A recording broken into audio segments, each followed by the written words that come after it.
আস্থা ভোট, অর্থ বিল বাদে সংসদে স্বাধীনভাবে এমপিদের ভোটাধিকার এবং ১০০ নারী আসন নিয়ে একমত হয়েছে রাজনৈতিক দলগুলো। মঙ্গলবার ঐকমত্য কমিশনের বৈঠকে এসব বিষয়ে সিদ্ধান্ত নেয় ২৯টি দল। প্রধান উপদেষ্টা নিরপেক্ষতা নিয়ে প্রশ্ন তুলে আলোচনায় আসেনি জামায়াতে ইসলামী। মোহন ইসলামের প্রতিবেদন। দ্বিতীয় পর্যায়ের বৈঠকে বেশ কিছু বিষয়ে একমত হয়েছে রাজনৈতিক দলগুলো। দিনব্যাপী আলোচনায় তারা সংসদে ৫০ থেকে ১০০ নারী আসনের বিষয়ে সম্মিলিত সিদ্ধান্ত নিয়েছে।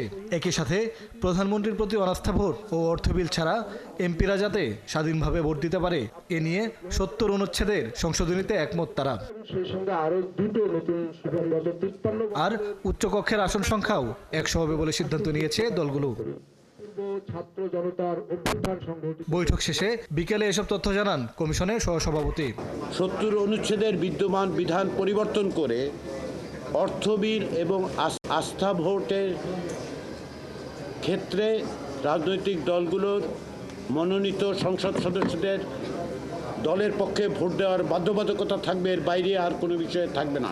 জাতীয় সংসদের যে স্থায়ী কমিটিগুলো আছে সেগুলোর মধ্যে এই ৪টি কমিটি সহ জনগুরুত্বপূর্ণ বিষয় সংক্রান্ত কমিটিগুলির সভাপতির পদ আসনের সংখ্যানুপাতে বিরোধী দলকে প্রদানের ব্যাপারে সকলেই একমত হয়েছে। জাতীয় সংসদে নারীদের জন্য ১০০টি আসন স্থায়ীভাবে করার ব্যাপারে একমত হয়েছে সকলে। টানা বৈঠকে ইস্যুগুলো চুলচেরা বিশ্লেষণ করে বক্তব্য দেন দলগুলোর প্রতিনিধিরা। তারা মনে করেন জুলাই সনদ সম্পন্ন করতে এগিয়ে যাচ্ছেন তারা।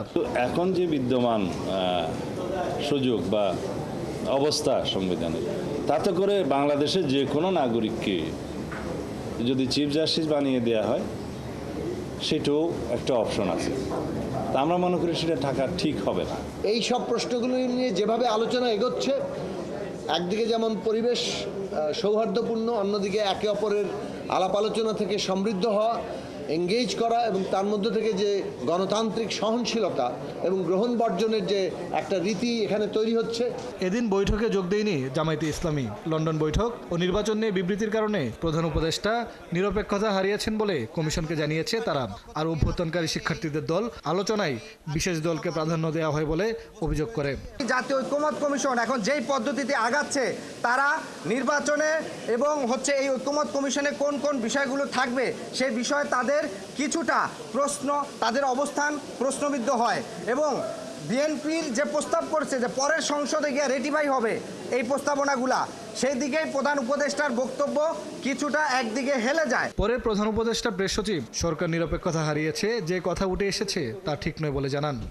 জুলাই গণঅভ্যুত্থানে যারা জয়েন করেছে আমরা সবার সাথে সমান, সবার সাথে আমরা সবাইকে আমরা মনে করি তারা সবাই আমাদের অংশীজন। এদিনের বৈঠকে নারী আসন বৃদ্ধি, উচ্চকক্ষের আসন নিয়ে ও স্বাধীনভাবে বিচারপতি নিয়োগ ইস্যুতে একমত হলেও প্রক্রিয়া কি হবে তা নিয়ে আবারও আলোচনার সিদ্ধান্ত হয়।